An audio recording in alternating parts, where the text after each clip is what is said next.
Et salut à tous les amis, aujourd'hui on se retrouve pour une nouvelle vidéo. N'hésite pas à liker la vidéo si la vidéo te plaît et à t'abonner. Aujourd'hui on va parler du growth mindset. Qu'est-ce que c'est le growth mindset?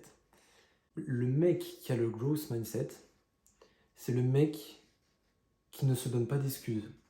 C'est-à-dire que si le mec est en mauvaise shape, il va pas se dire ouais c'est à cause de la nourriture si je suis gros. Il va pas se dire que c'est à cause des impôts s'il est pauvre. Tu vas le dire. C'est le mec qui se donne pas d'excuses. C'est le mec qui prend responsabilité dans sa vie, tu vois. C'est-à-dire que le mec, il sait que la vie, elle est pas facile, il sait qu'il va y avoir des obstacles, il sait que ça va pas tout le temps être rose, mais c'est le mec qui n'abandonne jamais, tu vois. C'est le mec qui, quand il est dans une mauvaise position, il se dit pas que c'est une fatalité, et il va se battre pour justement arriver dans une position meilleure, tu vois. Et ça, tu peux le transférer dans ta vie, si tu veux un meilleur physique, si tu veux une meilleure situation financière, si tu veux devenir plus intelligent, et ça peut en fait se transférer dans plein de choses dans ta vie en fait tout simplement. Et moi par exemple je l'ai transféré dans ma vie au niveau du fitness, au niveau de l'intelligence, au niveau du business, un peu tout en fait. Comme je dis souvent dans mes vidéos avant, j'étais très très maigre et je me suis pas dit que peu importe ce que je mangeais, j'allais pas grossir. Je me suis pas dit que c'était peine perdue à cause de ma génétique. Non, je me suis dit que j'allais faire en sorte de prendre du muscle, que j'allais faire en sorte de grossir. Donc si ça impliquait de manger 4000 calories, j'allais manger les 4000 calories. S'il faut aller faire de la muscu 4 fois par semaine, et je vais la faire 4 fois par semaine. Et donc en fait, on dégage les excuses et au maximum, on se la donne en fait. C'est se la donner, tu vois. Et être persévérer et être régulier dans ce que tu fais. Et en fait, ne pas lâcher. Tu give up pas en fait.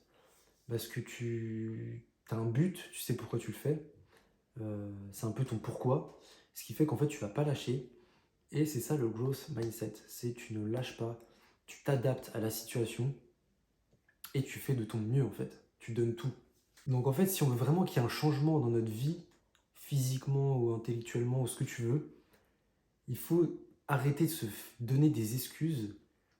Il faut réellement se donner à fond dans ce qu'on veut faire euh, et dégager les croyances limitantes en fait. Parce qu'au final, c'est les croyances limitantes qui te freinent le plus. Ça, je le dis souvent. C'est de te dire que tout ce qui se passe dans ta vie actuellement, c'est de ta faute. C'est à cause des choix que tu as faits. Et que tout ce qui va se passer dans le futur, ça sera aussi à cause des choix que tu as faits. Donc ça peut être positif comme négatif.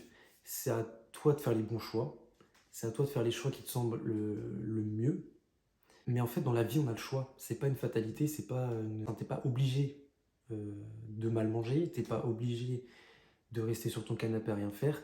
Tu peux lire, tu peux aller faire du vélo, tu peux aller te muscler, tu peux tout faire en réalité. Tu peux te apprendre plus sur des business, tu peux tout faire en réalité. Donc tout ça, en fait, c'est des excuses. Donc personnellement, moi, c'est le growth mindset qui a changé ma vie. C'est le growth mindset qui m'a fait évoluer, qui fait que je suis la personne que je suis aujourd'hui, que ce soit physiquement ou mentalement. Il y a bien évidemment d'autres choses, mais c'est en adoptant ce mindset-là qu'on peut le plus progresser, qu'on va être aussi le plus heureux, parce que du coup, on va pas être en mode « Ah, mais la vie est dure. Ah, mais de toute façon, c'est la faute du voisin, c'est la faute de Macron. » Tu vois, genre, en fait, tu te dis que tout est de ta faute, et que du coup, tu vas changer ce que tu peux changer, en fait. Il y a des choses que tu ne vas pas avoir de contrôle dessus, et il y a des choses où tu vas avoir un contrôle dessus. Et toutes les choses où tu as un contrôle dessus, tu fais en sorte de l'améliorer, tu fais en sorte que ces choses soient bonnes, en fait, soient positives. Ça pourra pas être à 100%, mais tu as un contrôle dessus, donc tu peux agir dessus, tout simplement. Voilà les gens, c'était une vidéo courte, tranquille. N'hésitez pas à liker, commenter si ça vous a plu, et à vous abonner pour plus de vidéos.